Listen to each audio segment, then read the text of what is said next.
Good morning students. हम लोग पढ़ रहे थे सिविक्स का चैप्टर 4 अंडरस्टैंडिंग लॉ। देखिए लास्ट वीडियो में हम लोगों ने देखा था कि लॉ क्या होते हैं और किस तरह से जो लॉ है वो अप्लाई किए जाते हैं सारे जो पर्सन हैं उनके ऊपर। ठीक है, तो ब्रिटिशर्स जो थे उनके अंडर में किस तरह से जो ब्रिटिशर्स हम पे शासन करते थे विदाउट किसी लॉ के। ठीक है, ये हम लोगों ने देखा था। उसके बाद में हमारा जो कॉन्स्टिट्यूशन बनाया गया था और कॉन्स्टिट्यूशन के अंदर सारे के सारे जो रूल और रेगुलेशंस जो है उनको लिखा गया था। और अभी जो हमारे जो भी लॉ बनते हैं, जो भी कानून बनते हैं, वो सारे के सारे अकॉर्डिंग टू कॉन्स्टिट्यूशन बनते हैं। कॉन्स्टिट्यूशन जो होता है वो हेल्प करता है रूल्स को बनाने में, और उसके बाद में सारे जो पीपल्स हैं, ठीक है, सारे जो लोग हैं उन पे इक्वली लागू होते हैं सब पे। अगर कोई पर्सन है वो कानून को नहीं मानता है तो उनके खिलाफ फिर एक्शन भी लिया जा सकता है। ठीक है, तो यहाँ तक हम लोगों ने इसको पढ़ लिया था। आज हम नेक्स्ट आगे पढ़ेंगे हिंदू सक्सेशंस अमेंडमेंट एक्ट। देखिए अमेंडमेंट क्या होता है ये हमने लास्ट क्लासेस में देखा था। आज फिर देखते हैं कि कॉन्स्टिट्यूशन जब बना था तो उसके अंदर जो है वो बहुत सारे एक्ट और आर्टिकल्स लिखे गए थे। ठीक है, तो ये आर्टिकल्स होते हैं, इनके अंदर टाइम टू टाइम चेंज किए जाते हैं, उसको अमेंडमेंट बोलते हैं। ठीक है, तो हिंदू सक्सेशन अमेंडमेंट जो हुआ था वो 2005 के अंदर हुआ था। इसके अंदर क्या लिखा हुआ था? According to this law son, बेटा, बेटी and their mothers can get an equal share of family property. ये जो संपत्ति से संबंधित जो भी अमेंडमेंट हुआ था कि किसी की फैमिली प्रॉपर्टी है उसके अंदर उसकी जो बेटी है, उसका जो बेटा है और उनकी जो वाइफ है, तो इन सब लोगों का इक्वली पार्ट होगा। ठीक है, शेयर होगा, सबको समान मिलेंगे। नेक्स्ट जो टॉपिक है वो हमारा how do we new law comes about. देखिए नए जो लॉस होते हैं वो किस तरह से बनते हैं। ठीक है, तो ये बहुत इंपॉर्टेंट है, इसको ध्यान से देखेंगे। The parliament has an important role in making law. देखिए लॉ बनाने में किसका इंपॉर्टेंट रोल होता है? पार्लियामेंट का। ये हम लोगों ने लास्ट जो चैप्टर हुआ था पार्लियामेंट वाला, उसके अंदर भी हम लोगों ने समझा था कि पार्लियामेंट जो होती है वो मेन काम क्या होता है पार्लियामेंट के अंदर?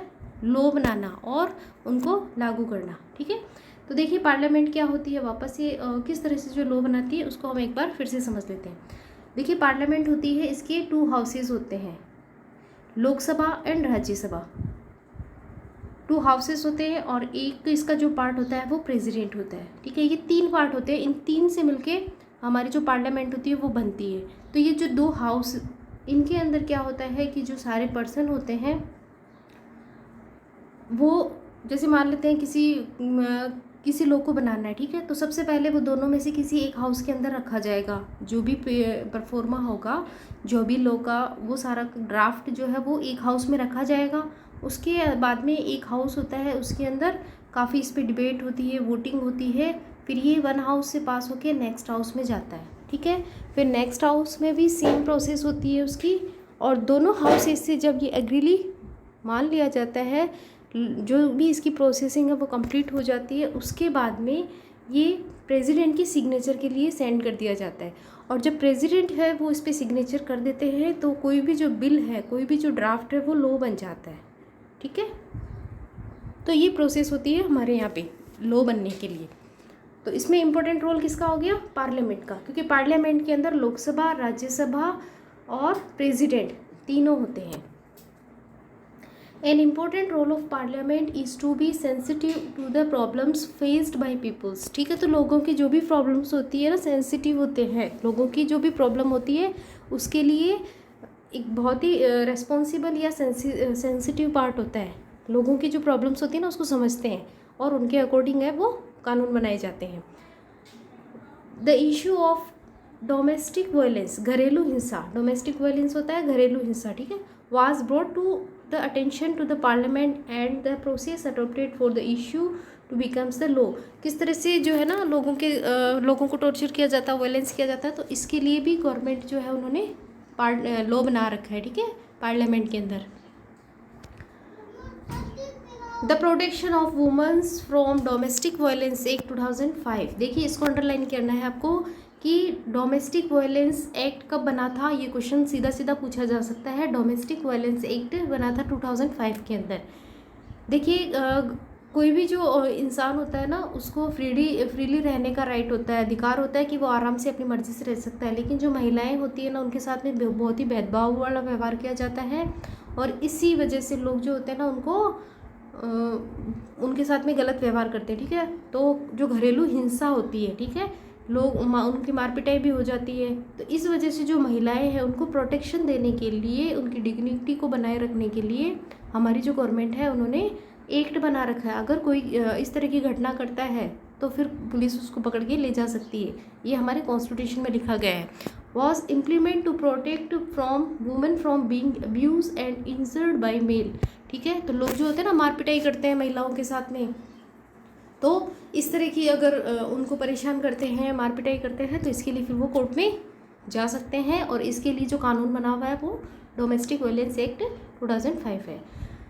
डोमेस्टिक वायलेंस, देखिए इसका मीनिंग यहाँ पे दे रखा है, द इंजरी, किसी को चोट पहुँचाना, and harm posed by an adult male, जैसे कि कोई बड़ा पुरुष है, ठीक है, एडल्ट है, 18+ का, समझदार, ठीक है, और वो अगर जैसे मान लेते हैं हस्बैंड, ठीक है, टू हिज वाइफ, और अपनी जो वाइफ है उसको मारता है, पिटाई करता है, इंजरी करता है, चोट पहुँचाता है, या फिर किसी भी तरह के हार्मफुल वर्ड्स भी अगर यूज़ करते हैं ना, तो वो भी डोमेस्टिक वायलेंस में आता है। किसी को गलत कहना, जिससे जैसे मान लेते हैं एक पुरुष है, वो किसी स्त्री को अगर अपशब्द भी कहता है, तो वो उसकी डिग्निटी को ठेस पहुंचाने वाले होते हैं, आत्मसम्मान को ठेस पहुंचाने वाले होते हैं।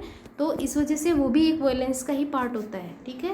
तो ये डोमेस्टिक वायलेंस का टर्म है, ये आपको ध्यान में रखना है।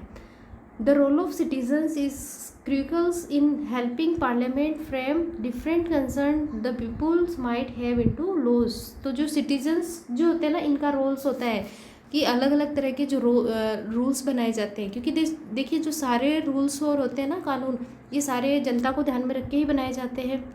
तो जो भी जनता की प्रॉब्लम्स होती है उसको देख के ये सब काम किया जाता है। From establishing the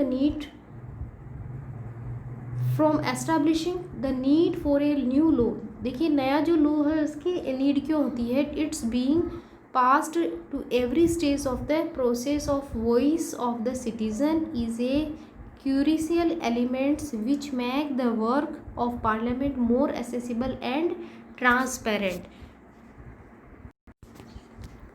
from establish, देखिए ये इसमें बता रहे हैं कि जो एवरी स्टेज है प्रोसेसिंग की, तो इसके अंदर वॉइस ऑफ सिटीजन, जो लोगों की जो भी वॉइस होती है वो इम्पोर्टेंट एलिमेंट्स होता है। क्योंकि जब लोग डिमांड करते हैं और जो पार्लियामेंट है उसके अंदर वर्क करने के लिए लोग, देखिए पार्लियामेंट में जो पर्सन जाते हैं वो रिप्रेजेंटेटिव होते हैं हमारे, ये हम लोग 2-3 चैप्टर से देख रहे हैं, ठीक है। तो पार्लियामेंट के अंदर फिर जनता जो होती है उसकी डिमांड के अकॉर्डिंग लॉ बनाए जाते हैं, नए नए कानून पास किए जाते हैं।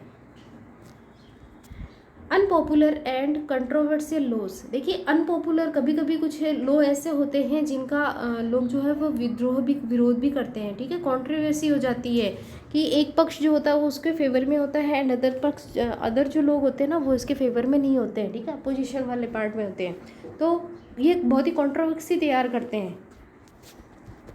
Some time the parliament passes law that turn out very popular, कुछ जो होते हैं वो बहुत ही फेमस हो जाते हैं। देखिए इसी तरह से जो है ना, एक लॉ अभी तक अटका हुआ है पार्लियामेंट के अंदर, ये जो महिलाएं हैं उनको रिजर्वेशन दिया जाए, ये चुनाव जो होते हैं इसके अंदर, ठीक है। तो ये वाला मैटर अभी तक ये बहुत ही पॉपुलर मैटर हो गया है, अभी तक इस पर कोई फिक्स डिसीजन नहीं हुआ है। कुछ जो टॉपिक्स होते हैं, कुछ जो लॉज होते हैं ना, वो बहुत ही पॉपुलर हो जाते हैं। Sometime a law can be constitutionally valid and legal, कभी कभी जो लोग जो वैलिड और लीगल भी होते हैं, but it can continue to be unpopular and unacceptable the peoples. Valid होते हैं कानून की तरफ से, लीगली भी होते हैं, लेकिन लोग जो होते हैं ना वो उनको एक्सेप्ट भी नहीं कर पाते हैं, लोग जो है उसको समझ नहीं पाते हैं, ठीक है। तो इस तरह के जो होते हैं उनको अनपॉपुलर बोलते हैं to people, because they feel that intention behind it's unfair and harmful. लोग ऐसे सोचते हैं कि इनके पीछे का जो रीज़न होता है वो हमको हार्मफुल या हमारे जो राइट्स है उसमें कमी करने के हिसाब से होता है। बाकी जब ये बनता है तो वो लोग सभी लोगों को ध्यान में रख के ही लॉ बनाए जाते हैं और अकॉर्डिंग टू कॉन्स्टिट्यूशन ही होते हैं। लेकिन सब लोगों के जो थॉट होते हैं वो अलग अलग होते हैं, तो कुछ लोग इसको अपने फेवर में नहीं मानते, इसलिए उसका विरोध करते हैं। People might criticise this law, तो इस तरह के जो लॉज होते हैं उनकी क्रिटिसिस आलोचना करते हैं। होल्ड पब्लिक मीटिंग्स बुलाते हैं। राइट अबाउट द न्यूज़पेपर्स के अंदर उनके बारे में बहुत सारी चीज़ें लिखते हैं। Report on TV news channels, तो इस तरह की एक्टिविटी जो है वो आप लोगों को आज के प्रेजेंट टाइम में देखने के लिए मिलती है कि किस तरह से अगर गवर्नमेंट की कोई पॉलिसी है या कोई लॉ है अगर पसंद नहीं आता है तो लोग किस तरह से रैलियाँ निकालते हैं, उसके बाद में न्यूज़पेपर और जगह जगह है उसका प्रचार करते हैं।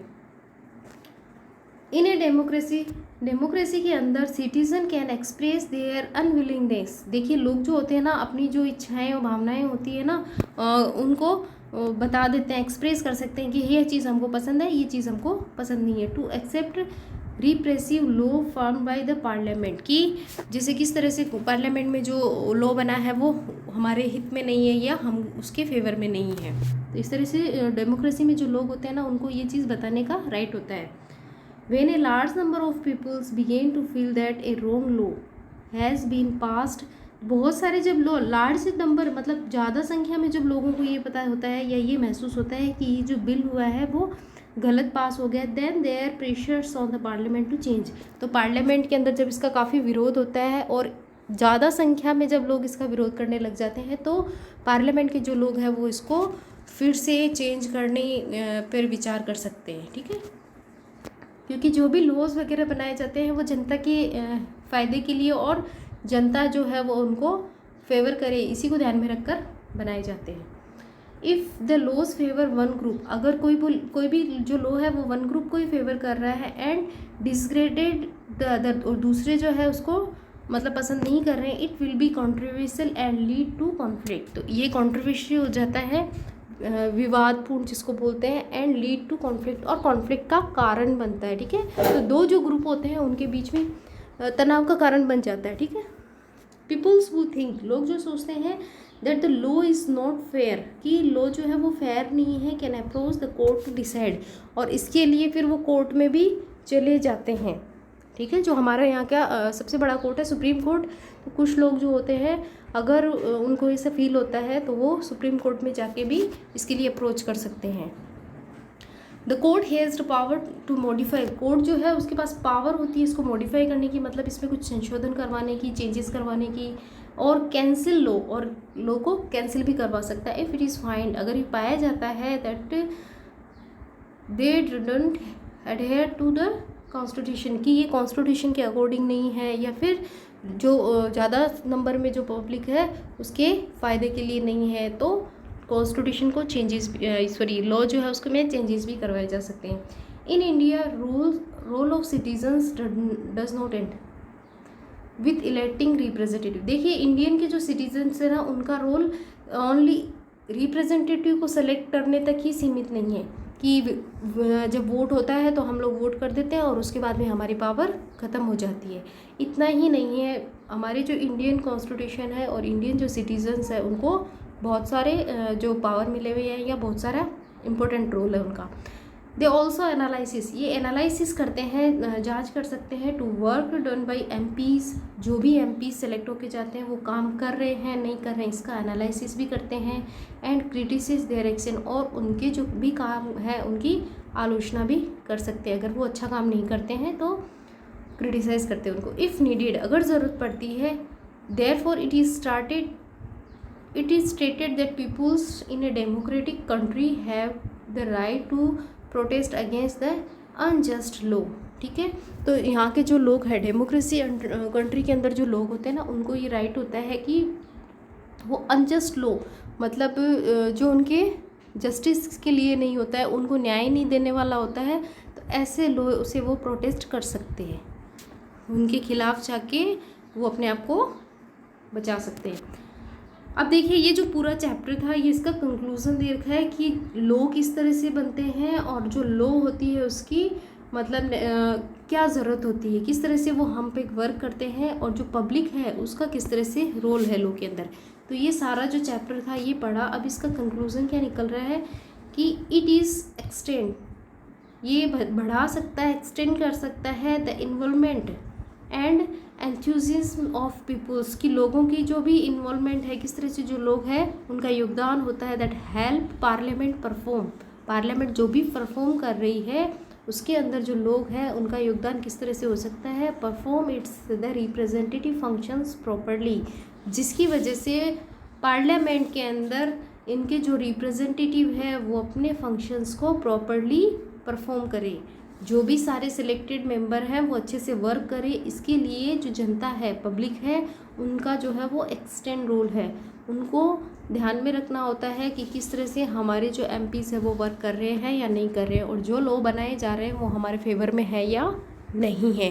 तो इस तरह से जो लॉ है वो बनाए जाते हैं और उसके बाद में वो हम लोगों पे लागू किए जाते हैं। ठीक है, तो ये हमारा चैप्टर कंप्लीट हुआ। आई होप आपको अच्छे से समझ में आ गया होगा।